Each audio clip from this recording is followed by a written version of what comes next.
Los protagonistas están en RCN Radio con Yolanda Ruiz. Son las 7 de la mañana, 31 minutos. Protagonista de una de las noticias del día, el exalto comisionado para la paz, Sergio Jaramillo, que firma, al lado de Humberto de la Calle, ex jefe de la delegación del Gobierno Nacional en La Habana, una comunicación de 12 puntos, en la cual se pronuncian a propósito de la propuesta del expresidente Álvaro Uribe de una amnistía general y un borrón y cuenta nueva. Tenemos a Sergio Jaramillo en línea. Le pregunto inicialmente a Juan Manuel Ruiz sobre puntos destacados de esta comunicación para poner en contexto a los oyentes. En estos 12 puntos contenidos en esas 3 páginas, Yolanda, reiteran los doctores Jaramillo y de la Calle su rechazo a la posibilidad de esa amnistía general. Dicen que desde la firma del acuerdo en agosto del 2012 se dijo que las víctimas estarían en el centro del acuerdo y eso ha sido hasta hoy nuestra estrella polar. Una amnistía general, como propone Álvaro Uribe, daría al traste con la investigación y juzgamiento de los principales responsables de las graves violaciones, señalan los señores Jaramillo y de la Calle. Descartan de plano una amnistía general. Le queremos pedir un poquito de ampliación sobre este pronunciamiento al doctor Sergio Jaramillo, que nos acompaña hasta ahora. Bienvenido a RCN, muy buenos días. Muy buenos días, Yolanda. ¿No le serviría al país de alguna manera encontrar una fórmula para pasar la página y que de alguna forma todos los victimarios estén en las mismas condiciones y uno pueda decir, avancemos, pensemos en el futuro? ¿Por qué no abrir la puerta a un debate o a una discusión? O jurídicamente ya no se puede, o políticamente ya no se puede. Pues mire, lo primero que yo diría es que no se puede pasar la página a costa de las víctimas. Y lo segundo es que este asunto de las simetrías y los victimarios, justamente si algo existe en el sistema actual, es un tratamiento simétrico preferenciado entre los hombres de las FARC y nuestros propios hombres de las fuerzas militares o la Policía Nacional que puedan haber incurrido en un crimen. Entonces ese realmente no es el problema, ese problema ya está resuelto en toda la legislación que se ha pasado en los últimos años.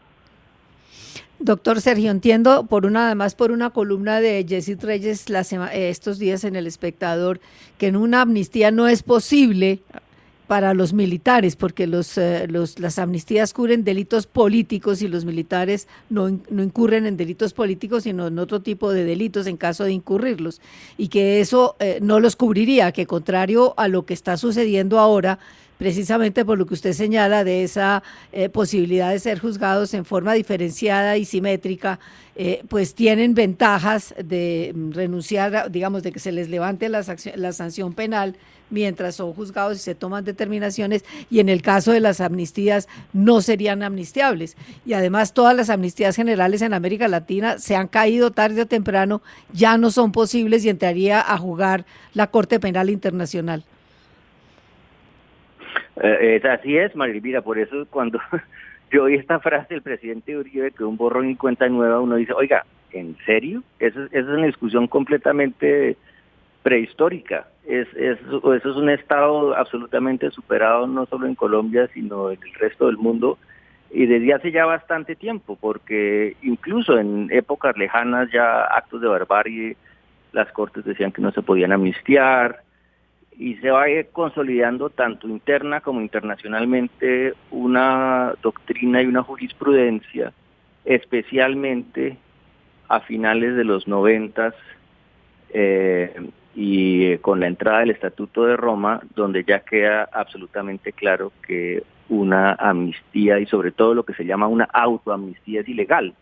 La Corte Interamericana lo ha dicho de la manera más clara en el caso de Barrios Altos de 2001. Nuestra propia Corte Constitucional la ha citado en muchas ocasiones.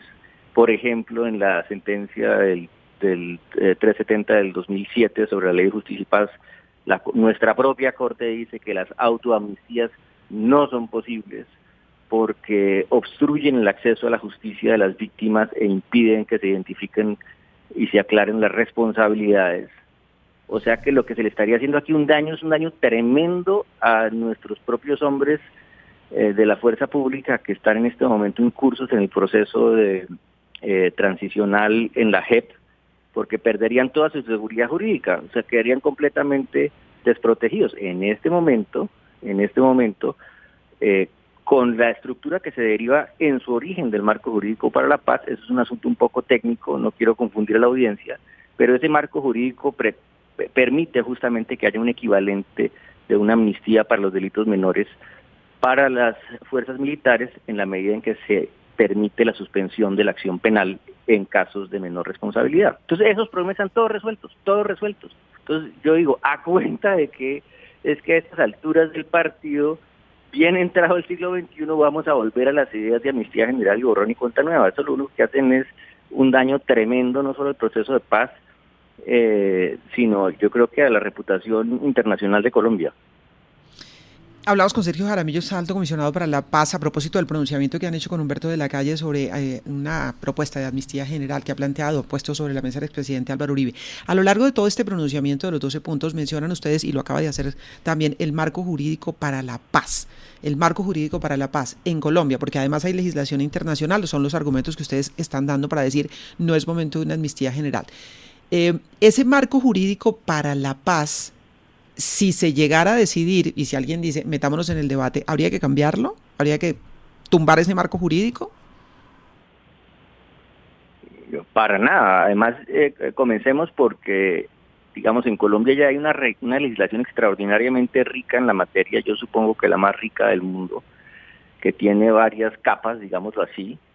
Una muy importante, un cimiento, es el marco jurídico, que recordemos que es un acto legislativo, es decir, es una norma constitucional que debió surtir 8 debates en el Congreso entre el 2011 y el 2012, de manera que cuando nosotros entramos ya a discutir el tema de justicia con las FARC en La Habana, lo estábamos haciendo sobre la base de un marco que había establecido nuestro propio proceso democrático, no era lo que se le ocurría a Humberto de la Calle, al general Mora, al general Naranjo o a mí, no, era lo que el Congreso ya había establecido como un marco aceptable para Colombia, que es ese marco jurídico para la paz, que dice de manera muy sencilla que es necesario o que a través de la utilización de instrumentos judiciales, como un tribunal, o extrajudiciales, como una comisión de la verdad, se debe garantizar la investigación y sanción de los responsables en el marco del conflicto. Pero hace una cosa muy importante, y es que permite que se suspenda la acción penal para quienes no son los principales responsables, además de permitir diferentes tipos de penas alternativas. Entonces eso resuelve el problema que existía, porque la amnistía, como se ha aplicado en Colombia y como es legítimo aplicar, que es la amnistía por cuenta de la rebelión, es decir, la pertenencia a un grupo armado, el porte de armas en ese grupo de delitos menores, pues no tenía un equivalente del lado del Estado. Y como estábamos en un marco de fin del conflicto, se trataba de justamente de estructurar legalmente el fin del conflicto, pues había que encontrar una solución. Esa nos la da ya el marco jurídico para la paz, de manera que no hay ninguna necesidad de introducir una nueva forma de amnistía. El marco jurídico ya le da el instrumento. Pero eso sobre la base de que quienes tienen la mayor responsabilidad sobre las más graves violaciones serán investigados y sancionados. Y eso es todo lo que se trabajó en La Habana y que terminó siendo la JEP. Ustedes también mencionan, excomisionado, el asunto del expresidente Uribe, y así lo llaman, y hacen referencia a que explícitamente la JEP no puede obligar a los expresidentes a comparecer. Y dicen ustedes que el expresidente Uribe, eso no quiere decir que el expresidente Uribe no pueda, así como los demás expresidentes, no pueda ni deba contribuir a la satisfacción de los derechos de las víctimas, acudiendo a las instituciones del sistema integral dentro del respeto que merecen. ¿Debe el expresidente Uribe y los demás expresidentes acudir a otra institución además de la Comisión de la Verdad, por ejemplo a la JEP?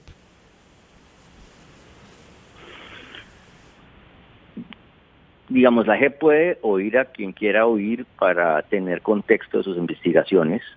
Nosotros de ninguna manera estamos sugiriendo que la JEP deba llamar al presidente Uribe, sino lo que estamos diciendo es que ya tenemos todo el andamiaje para resolver estos problemas. El problema jurídico, el marco jurídico en Colombia está establecido, tiene un apoyo internacional, tiene apoyo de las instancias más importantes internacionales y que no es un apoyo evidente como el de la Corte Penal Internacional, de manera que ese no es el problema. Lo que tenemos en Colombia es un problema político, que es otra cosa, y tratar de resolver el problema político desfigurando la estructura jurídica que hemos construido realmente me parece que es el peor camino que podemos tomar, porque vamos a salir todos perdiendo. Ahora, doctor Sergio Jaramillo, en el último punto a mí me llama la atención algo, porque ustedes interpelan al senador Gustavo Petro, que es una de las personas que ha planteado que se puede abrir una discusión sobre este tema de la amnistía. Y ustedes le dicen que Petro se une a las voces de apoyo, voy a leer aquí textualmente, a una amnistía general. Y dice, comillas, el punto 12 de la carta de Sergio Jaramillo y Humberto de la Calle. En lugar de estar promoviendo la impunidad, deberían estar acudiendo a la Comisión de la Verdad o, si es el caso, a la JEP, a explicar, por ejemplo, la relación entre el Partido Comunista Colombiano y los crímenes cometidos por las FARC-EP. Es la hora de la responsabilidad, no hay otro camino para Colombia que avanzar hacia la reconciliación sobre la base de la justicia y la verdad.